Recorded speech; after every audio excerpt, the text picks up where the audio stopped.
Marc, chapitre 105, pardon. On va dire 2 versets et après je vais développer. Marc, chapitre 5, versets 19 et 20. Je vais lire au nom de Jésus. 5.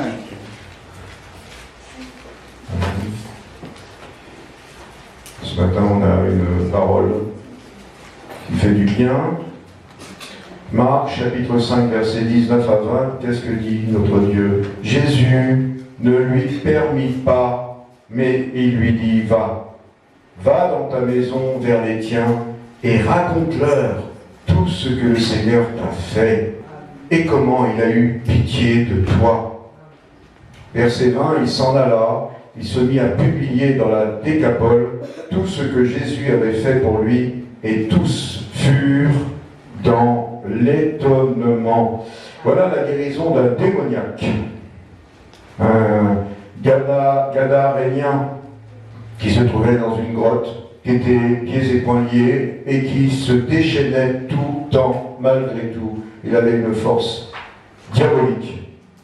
Et ce matin, ce que le Seigneur veut nous faire appuyer, c'est ce mot que Jésus ne lui permit pas, quand il a été délivré, d'aller vers la porcherie, d'aller vers les cochons, de retourner dans sa caverne, de se cacher dans le péché. Voyez-vous, la parole nous parle de ce que nous devons prendre comme responsabilité dans l'Église du Seigneur, sérieusement. C'est une responsabilité, frères et sœurs, que nous devons prendre pour être une lumière. Il ne permit pas qu'il quitte l'endroit où il se trouvait. Et ce matin, c'est un petit peu toi et moi, c'est ce lieu où Dieu ne permet pas que le chrétien aille traîner dans la boue. Parce qu'il existe dans la parole des choses qui sont dans Galates 5, il en est parlé, je reprends Galates 5, verset 19, il est dit « Or les œuvres de la chair sont manifestes, ce sont l'impudicité, l'impureté, la dissolution, l'idolâtrie, la magie, les inimitiés, les querelles dans l'Église, les jalousies. Amen. Regarde pas l'apparence. Jésus. Les animosités, les disputes, les divisions, les sectes. L'envie, on n'en finit plus là. L'envie, la livrairie, les excès de table, les choses semblables. Je vous dis d'avance, comme je l'ai déjà dit, que ceux qui commettent de telles choses n'hériteront point le royaume de Dieu. Pourquoi? Parce que ça sort de notre territoire. Dieu parle de territoire ce matin. Il parle de ton territoire chrétien. Amen. Tu habites dans un lieu précis, là où tu es le temple de Dieu, le temple du Saint-Esprit. Et si tu ne connais pas, viens au Seigneur. Le Seigneur t'invite ce matin. Amen. Parce qu'il veut être que tu sois sûr maintenant de faire barrière à tous les ennemis de ton âme. Amen. Et être sauvé. Et il y a une parole d'ailleurs très importante qui nous souligne ces territoires dans la parole de Dieu. Il est dit dans Exode, chapitre 23, verset 31, « J'établirai tes limites. » Amen. Amen. Le Seigneur ne nous permet pas d'aller au-delà. Le Seigneur te dit ce matin, je vais établir tes limites. Néhémie, Yosper, expansion. Je vais établir tes limites, Église pentecôtiste. Je vais établir tes limites, Église de Dieu, là où tu te trouves, dans le monde. Partout. C'est fini ça. On a passé le Covid, on a passé des choses incroyables qui nous ont avalé l'esprit et qui ont fait du mal à nos maisons et qui ont fait du mal aussi au corps de certains et certaines chrétiens, malheureusement. Ce matin, le Seigneur te dit, j'établirai les limites depuis la mer Rouge, Amen, jusqu'à la mer des Philistins. Stop, fini, pose-toi. Et ce Gadarénien était là, calme. La paix de Dieu était venue dans son cœur parce qu'il a trouvé la force en Jésus.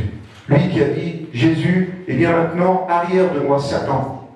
Arrière de moi, là où tu as regardé, toi, tu as laissé une porte ouverte à l'ennemi.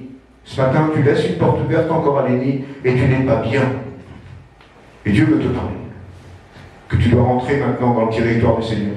Amen. Que tu dois rentrer dans la joie aussi du Seigneur. Amen. Dieu te parle.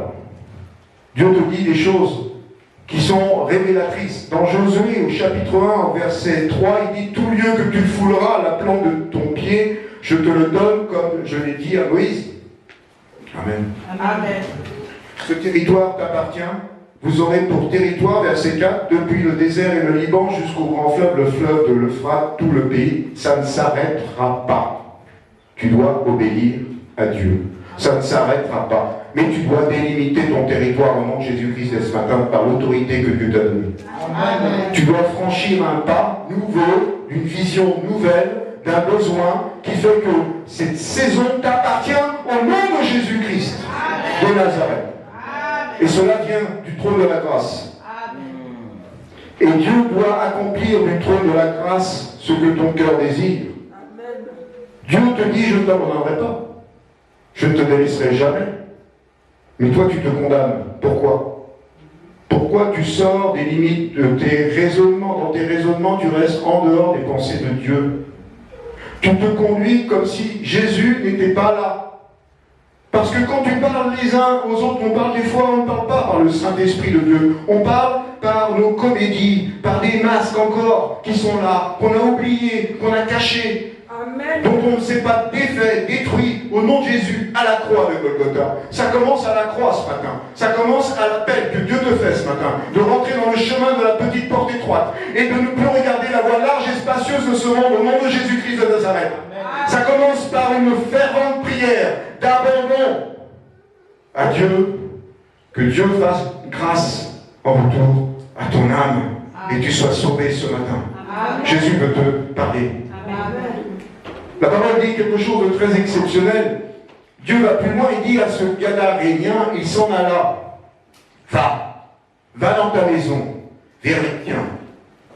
Dieu ne permet pas que ce Gadarénien, qui était démoniaque avant, qui était sauvé, qui a été guéri, qui a la paix avec Jésus, il n'a pas permis qu'il quitte ce territoire où il était en paix au nom de Jésus-Christ de Nazareth. Ce matin, le Seigneur te dit, tu dois aller évangéliser, ou je te dis d'aller évangéliser. Là où la personne qui est à côté de toi, la voisine, le quartier, la ville, là où je t'ai placé, dans ton territoire. Tu dois défendre ton territoire au nom de Jésus-Christ de Nazareth. Tu dois défendre tes enfants au nom de Jésus-Christ de Nazareth. Tu dois prier sans cesse. Oui, prions sans cesse. Parce que ça vaut de l'or. Parce que Dieu a de l'or dans tes mains à te donner. Tu dois prendre l'or de Dieu. Tu dois attraper la réserve exceptionnelle de l'eau qui doit rentrer dans ton âme et prendre cette réputation de témoignage. Parce que nous sommes des chrétiens. Et je refuse au nom de Jésus-Christ ce matin que le territoire appartienne à l'ennemi. Je chasse l'ennemi de cet endroit au nom de Jésus. Sors dehors, va-t'en, tu n'as rien à faire là. Parce que ce matin, Dieu nous appelle à être un avec lui. Dieu nous appelle parce qu'il a tout accompli pour ça, à la croix de Golgotha. Il y a 2024 ans maintenant, c'est ça à peu près? À peu près, hein, pasteur? Et il s'en alla, verset 20. Il s'en alla, il se mit à publier dans la Décapole tout ce que Jésus avait fait pour lui, et tous furent dans l'étonnement. Amen. Oh Seigneur, touche la ville de Blois, va plus loin que ce territoire. Que notre territoire aille toucher la ville de Blois au nom de Jésus-Christ. Que la joie vienne de ton cœur, remplir ton cœur de zèle, de feu. Parce qu'on a besoin d'entendre ces paroles du trône de la grâce ce matin. On a besoin d'entendre la petite voix qui te murmure que le royaume de Dieu n'a pas fini avec toi. Tu as besoin d'entendre que Dieu te protège. Dieu veut aussi que tu te protèges. Dieu veut aussi que tu protèges ton territoire. Au nom de Jésus-Christ de Nazareth. Parce que Dieu ne va pas lâcher. Quand tu viens à lui, il ne te lâche jamais. Il t'a donné la vie éternelle si tu viens à lui. Il te donne la vie éternelle. Reçois la vie éternelle. Demande pardon au Seigneur. Viens à lui. Vous savez, quand je suis venu au Seigneur, j'ai dit, Seigneur, je me mentirais si je ne venais pas à toi. Je suis pécheur. J'ai besoin d'être sauvé. Et pitié, c'est là que j'ai découvert la grâce. C'est là que le feu est venu sur moi, ma vie, comme une grâce. Et tout est accompli. Tu n'as rien à faire. Tu dois laisser l'évangile de la grâce te toucher ce matin. Tu dois toucher la paix. Jésus veut te donner la paix que tu reçoives maintenant la paix, que tu abandonnes les principes de loi, tu abandonnes tes raisonnements, tu abandonnes tes fausses pensées, tu laisses à Jésus maintenant tes pensées, tu demandes pardon, simplement, là où tu es assise, tu demandes pardon maintenant. Tu dis Seigneur, j'abandonne, je te laisse tout, je me libère, brise Seigneur, ce péché, brise, je ne veux plus Satan dans ma vie, je ne veux plus l'ennemi, il me contrôle trop, ça suffit Seigneur, je ne me condamne pas, mais je te demande pardon, je viens à toi. Voilà comment on doit évangéliser soi-même, déjà. Voilà comment on doit être une lumière parmi les hommes, déjà, soi-même. Parce que là, il le dit, Jésus ne lui permet pas, mais il dit, va dans ta maison pour être une lumière. Va parmi les tiens et raconte-leur tout ce que le Seigneur t'a fait et comment il a eu pitié de toi. Oh, la vie éternelle, c'est une grâce. C'est une grâce. Tu viens à Christ, tu as tout oublié. Il t'a tout mis dans la mer de l'oubli. Il a effacé ton péché. Ce n'est plus en Égypte que tu vis. Tu vis pour le royaume. Tu es dans le royaume. Tu es une nouvelle créature. Parce que Dieu te donne un nouveau cœur ce matin au nom de Jésus-Christ de Nazareth. Reçois quelque chose. Commence à briser. Commence à prier. Commence à demander à Dieu d'intervenir dans une vie désordonnée, une vie légaliste, une vie où tu n'es pas libre, une vie où alors tu es désœuvré toujours, ou alors tu es inquiet toujours, tu es tourmenté toujours, tu as une vie, tu as des angoisses, tu ne sais même plus ce que tu penses est mauvais parce que tu sais que tu as des raisonnements qui n'inspirent que le mépris des autres aussi, parce que tu veux y arriver, mais tu n'y arrives pas, parce que tu marches par la chair, et tu ne marches pas par l'Esprit de Dieu. Et cela, Dieu te dit et te l'interdit, ne le permet plus. Et Dieu veut que ce territoire appartienne à l'Esprit de Dieu. Et Dieu te donnera le cœur dont tu as besoin. Dieu te donnera la manne céleste pour enrichir, pour bénir, pour faire chasser la malédiction de ta vie au nom de Jésus-Christ. Seigneur, chasse la malédiction maintenant. Chasse la malédiction, Seigneur, parle. Il y a un cœur qui a besoin ce matin. Il y a un cœur qui crie. Il y a un cœur qui en a marre, Seigneur, qui souffre. Seigneur, viens lui donner un bonheur de te connaître, Seigneur, ce matin. Oui, Seigneur, on peut pleurer, parce que, Seigneur, tu viens donner une consolation, Seigneur. Il n'y a que toi pour consoler le cœur. Seigneur, tu dis que le Saint-Esprit, on peut l'attrister. Et c'est pas bon. Il ne faut pas attrister le Saint-Esprit. Le Saint-Esprit te dit maintenant, rentre dans ton territoire, rentre dans tes origines. Tu appartiens au royaume de Dieu ce matin. Tu dois rechercher le royaume du Seigneur et vivre librement, que Dieu te bénisse et te donne une liberté de vie entre toi et lui. Que Dieu te ranime ta foi, que Dieu te ranime ton cœur, parce que lui veut t'entendre parler, veut t'entendre le prier, peut-être dans ton cœur, prie dans ton cœur. Dieu entend ta parole. La prière est efficace, mais il entend ton cœur. Sois béni. Mais demande-lui pardon. Demande à Jésus de prendre cette place. Libère ton cœur maintenant. Et la foi, c'est la foi qui sauve. La foi, tu reçois la grâce. La foi, ta confiance. La foi, tu ne contrôles plus ta chair. C'est Dieu qui va contrôler ta chair. C'est Dieu qui va briser ta chair. C'est Dieu qui va briser ta chair et te faire entrer dans un nouveau territoire. Maintenant, Seigneur, accomplis ta volonté dans cette personne, dans cette femme, dans cet homme, et viens briser le méchant. Vous savez, il y a une parole qui dit dans Ephésiens 6, verset 12, « Car notre lutte n'est pas contre le sang et la chair, mais contre les principautés derrière, contre les autorités derrière, contre les dominateurs de ces ténèbres, contre la puissance spirituelle de méchanceté qui est dans les lieux célestes. » Là, les principautés, vous savez ce que ça veut dire? Ce sont des généraux de Satan. Ah oui, il y a un deuxième ciel. Entre nous et le troisième, là où se trouve le trône de la grâce de Dieu, il y a un deuxième ciel. Et Satan a une armée avec lui. Et en ce moment, il est au deuxième ciel et il est aussi sur la terre. Parce qu'il a été précipité sur la terre. Et même Dieu dit, Jésus, dans Luc 18, je voyais Satan tomber du ciel comme un éclair. Donc nous sommes face à une autorité que Dieu t'a donnée pour que tu protèges ton territoire au nom de Jésus-Christ. Amen. Ton autorité, où elle en est ce matin. Ton appel, tu l'as reçu. Ton ministère, tu t'y es planté. Peut-être pas. Il y en a oui, il y en a non. Comment? Tu n'es pas encore dans ton territoire, tu laisses la porte ouverte à n'importe quoi? c'est pas bon pour toi. Rappelez-vous, il y a un problème de dérèglement dans l'Église du Seigneur ce matin. Il y a un problème que Dieu ne veut plus que tu fréquentes ce matin dans le monde. Il y a un problème avec toi que Dieu veut résoudre, au nom de Jésus. Tout simplement. Parce qu'il y a une armée céleste. Vous savez ce que c'est, hein? Après, vous avez des autorités qui sont le niveau inférieur de l'armée démoniaque. Ce sont des colonels. Puis après, il y a d'autres, les dominateurs, dont on parle dans 6, Éphésiens 6, 12, qui ce sont des démons de nuit, des démons qui portent des choses lugubres, qui vous font peur. Ça suffit.